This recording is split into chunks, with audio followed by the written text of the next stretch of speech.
Welcome to 3 minutes அழகே அழகு சீரியலில் இன்றைக்கி எபிசோடில் என்னெல்லாம் நடந்துச்சுன்னு பார்க்கலாம் வாங்க. மறக்காமல் ஒரே ஒரு சப்ஸ்கிரைப் மட்டும் பண்ணிவிட்டு பாருங்கள். பார்த்திங்கன்னா ரேவதி ரூமில் உட்காந்துட்டு யோசிச்சுட்டு இருக்காங்க. கரெக்டாக நம்ம தங்கராஜ் வந்தோடனே கம்மன் படுத்துருவாங்க. அப்படியே டக்குன்னு ஒன்று தங்கராஜ் வந்தோடனே ரேவதி நடிக்காத ரேவதி ஏழு அப்படின்வாங்க. அவங்க எழவே மாட்டாங்க. அப்புறம் ரேவதின்னு கத்திடுவாங்க பாருங்கள். பசங்க எல்லோரும் எழுந்தவொடனே ரேவதியும் எழுந்துருவாங்க. ஏங்க என்ன ஆச்சுங்க, அதுக்குள்ளே விடிஞ்சிருச்சு, ரொம்ப நேரம் தூங்கிட்டணும் அப்படின்னு சொல்லிட்டு ரேவதி பக்காவாக நடிப்பாங்க. அதையும் அவர் சொல்லுவார், என்ன இவ்வளோ நடிக்கிற நீ, எதுக்காக அப்படி பண்ண அப்படின்றாங்க. நிஜமாகவே எனக்கு தூக்கங்க, அதனால தான் நான் தூங்கிட்டு இருக்கேன், ஏங்க இந்த மாதிரி பண்ணுறேன். நடிக்காத ரேவதி, பச்சையாக தெரியுது ரேவதி நீ பண்ணுறது. நீ ஏன் எங்கள் அம்மா கிட்டே போய் அப்படி சொன்ன, பின்ன நீங்கள் மட்டும் நான் உங்ககிட்ட ஒன்று சொன்னதை என் அப்பா அம்மா கிட்டே போய் சொன்னீங்களா, அது உங்களுக்கு தெரியணும்ல அப்படின்றாங்க. இப்போ தான் கேட்டேன் நான், இது என்ன வேணுமெடுத்துக்கே பண்ணியா, பழிவாங்க பண்ணியா அப்படின்னு கேட்டேன்ல. இல்லவே இல்லை, என்ன பழிவாங்கலாம் நான் நிஜமாக பண்ணலைங்க.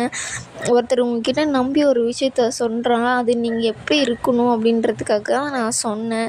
நீங்கள் என்கிட்ட சொன்னீங்க, நான் உங்ககிட்ட சொன்னேன் இல்லை, அது நம்மளுக்குள்ளே தானே இருக்கணும் அப்படின்னு சொல்லிட்டு பேசிட்டு இருக்காங்க. நீ வர வர ரொம்ப பேசுகிற ரேவதி, ரொம்ப பண்ணுற நீ, என்ன அந்த மதியெல்லாம் இது உனக்கு சொல்லி கொடுக்குறாளா அப்படின்றாங்க. மதியை ஏங்க நம்ம பிரச்சனைக்குள்ளே இழுக்கிறீங்க, நம்ம 2 பேருக்கு தான் பிரச்சனை, இதில் எதுக்கு மதிய வேறு நீங்கள் இழுக்கிறீங்க அப்படின்னு சொல்லிட்டு ரேவதி வந்து சொல்லுவாங்க. ஆனால் தங்கராஜ் இது ஆகவே இல்லை, நீ ஃபஸ்ட்டு வா, அந்த ரூமுக்கு போகலாம் வா, உனக்கு பேச நான் பேசுகிறத நீ கேட்டே ஆகணும் அப்படின்றாங்க. ஏங்க பசங்க தூங்கிட்டு இருக்காங்க பாருங்கள், நீங்கள் இது பண்ண உடனே இளவரசி எழுந்துக்குச்சு இல்லை, இளவரசி எழுந்துருங்க வேணாங்க அப்படின்றாங்க. இல்லை நான் காலையில் உன்னை பேசாமல் விட மாட்டேன் அப்படின்னு சொல்லிட்டு அவர் அங்கேருந்து கோவமாக கிளம்பி போயிடுவார்.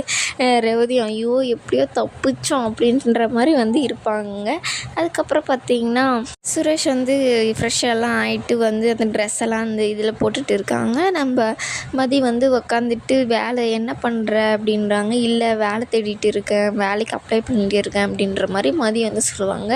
இன்னும் கொஞ்ச நாள் ரெஸ்ட் எடுக்கலாம், இல்லை உடனே எதுக்கு, இப்போ தானே வேலை போச்சு அப்படின்னு சொல்லிட்டு அவர் சொல்கிறாரு. இல்லை இப்போவே தேனாதான் அப்படின்றாங்க. இப்போ சரி எடுத்து வை அப்படின்னு சொல்லிட்டு அவங்க வந்து கொஞ்சம் கொஞ்சமாக அவங்க கிட்ட நெருங்க போகிறாங்க.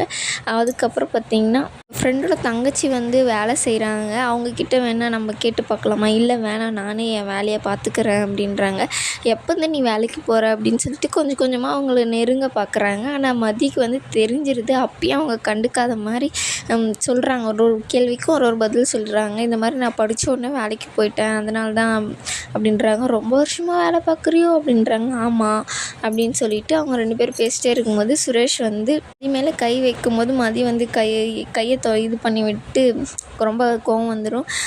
ஏன் இப்படி பண்ணுறேன்னு, அவன் புருஷன் தானே அப்படின்றாங்க.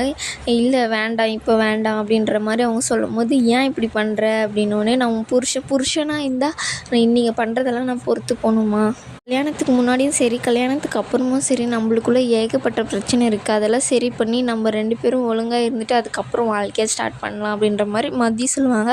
அதெல்லாம் முடியவே முடியாது, இப்போவே ஸ்டார்ட் பண்ணி ஆகணுன்ற மாதிரி சுரேஷ் வந்து இது பண்ணுவாங்க. ஏன் லவ் மேரேஜ் பண்ணவங்களுக்கு தான் அதெல்லாம், எத்தனையோ பேர் அரேஞ்ச் மேரேஜ் பண்ணுறாங்க, நம்மளும் அரேஞ்ச் மேரேஜ் தானே பண்ணணும், நம்மளும் ஸ்டார்ட் பண்ணுவோம் அப்படின்ற மாதிரி சொல்லும்போது எனக்கு இல்லை வேண்டாம் அப்படின்னு சொல்லிட்டு அவங்கள தள்ளி விட்டுட்டு தூங்க போவாங்க. என்ன தூங்க போகிற, இப்போ எனக்கு இங்கே இது நடந்தே ஆகணும் அப்படின்னு சொல்லிட்டு அவர் வந்து ரொம்ப கோவமாக கத்துவார். ஏன் இப்போ கத்துறீங்க, வீட்டில் இருக்கிறவங்க எல்லோரும் முழிச்சுக்க போகிறாங்க, நம்ம 2 பேரும் சவுண்டு தான் கேட்கும், ஊரில் இருக்கிறவங்க எல்லாம் நம்மளை இது பண்ணணுமா அப்படின்ட்டு சொல்லிட்டு மதியம் கற்றுட்டோம், தெரியட்டும், நான் அப்படி தான் கத்துவேன் அப்படின்னு சொல்லிட்டு வந்து செம்மையாக கத்துருவார். ப்ளீஸ் என்னை விட்டுருங்க அப்படின்ற மாதிரி மதியம் கத்துறதை வந்து லட்சுமிக்கு கேட்டுரும். அவங்களும் என்னத்துக்குமே இப்படி கத்திட்டு இருக்கான் அப்படின்னு சொல்லிட்டு கதவும் வந்து தட்டுவாங்க.